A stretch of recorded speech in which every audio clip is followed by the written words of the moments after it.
as a coach and a healer, I'm always listening and working with people, and I never get to do it for myself.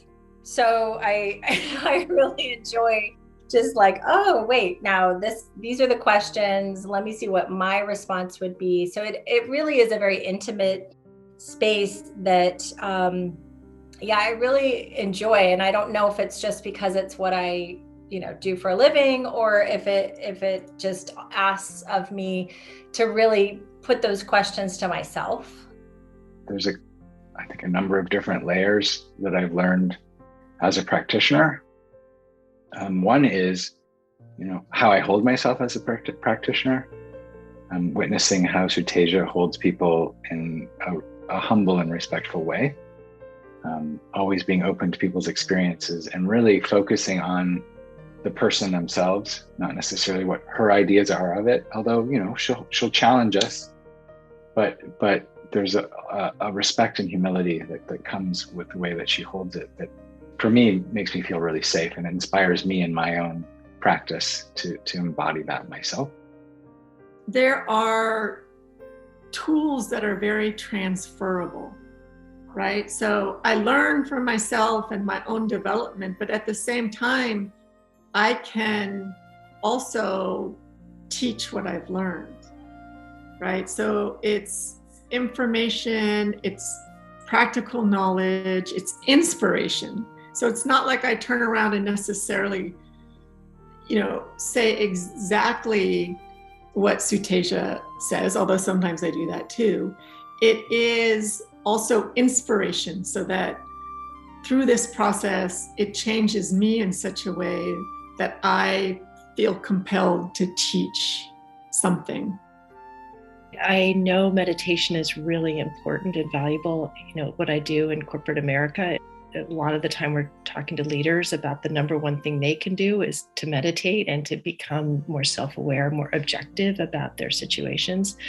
So I always have this voice in my head, like I should meditate more than I do. And this having a session I know I've signed up for, I know I'm going to show up for, and then it physically feels so good after the meditation sessions. I mean, I know a real physical shift.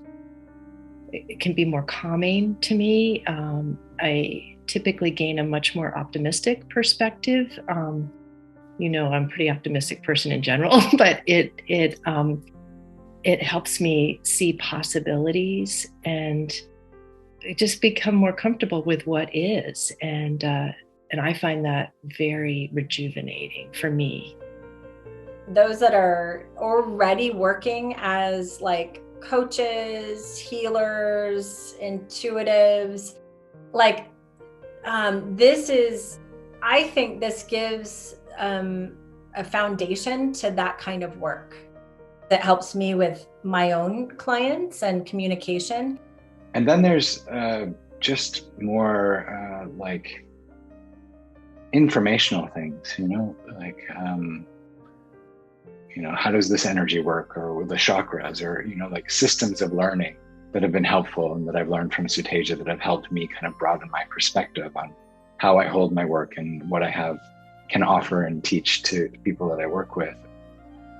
It introduced me to some spiritual tools that I don't work with deeply. I might know about them, but I haven't really gone beyond that.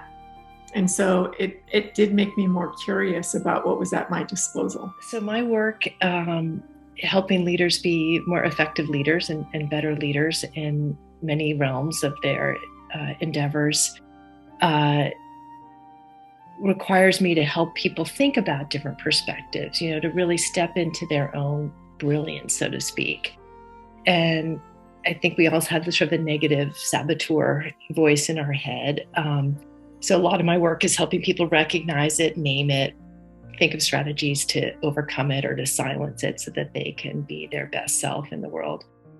And I think the work with Suteja in this program really helps me trust myself. Like there's this sort of inner knowledge that, the world is a good place. Like there's sources of love and sources of wisdom, and it really keeps hammering home this whole idea that like love does conquer everything. And I love my clients. I know my clients love the people that work for them, their teams. Everybody really wants to be helpful. Like so many clients want to be of service to others. And I think the experience for me, this meditation, is the idea of like trusting the wisdom in your own body. Like instead of just using the body as an early warning system when you start to get stressed, you're like, okay, take note, but to use it as a source of well-being and support for knowing when you're on the right track, so to speak. Like your have daily habits that kind of feed your body, feed your well-being, feed your soul. It's just opened that whole world so much more to me. I'm so much more confident in what I believe about that because I've experienced it in these sessions.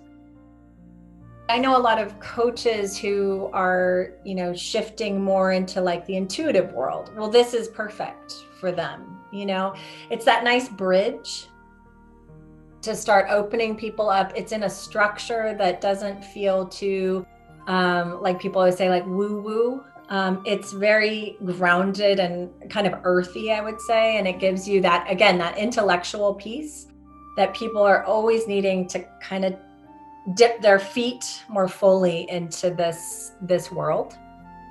At another level, there's, ways of working with the subconscious that were new ways for me of working with people. And it was really helpful to be in those experiences with her to say, oh, I could take people on a similar journey and influence the way that I work with people in those kind of ways. It's the intersection of where all these wisdom traditions are meeting that I think Suteja is really distilled to teach. And I get that, I see it. I think, oh, this is what the Sufis think too. Or a lot of times in class, my head will go there. I'll think, oh, that's what the Hindus believe. Or wow, that sounds pretty Catholic. Or, and you can really draw from all of it.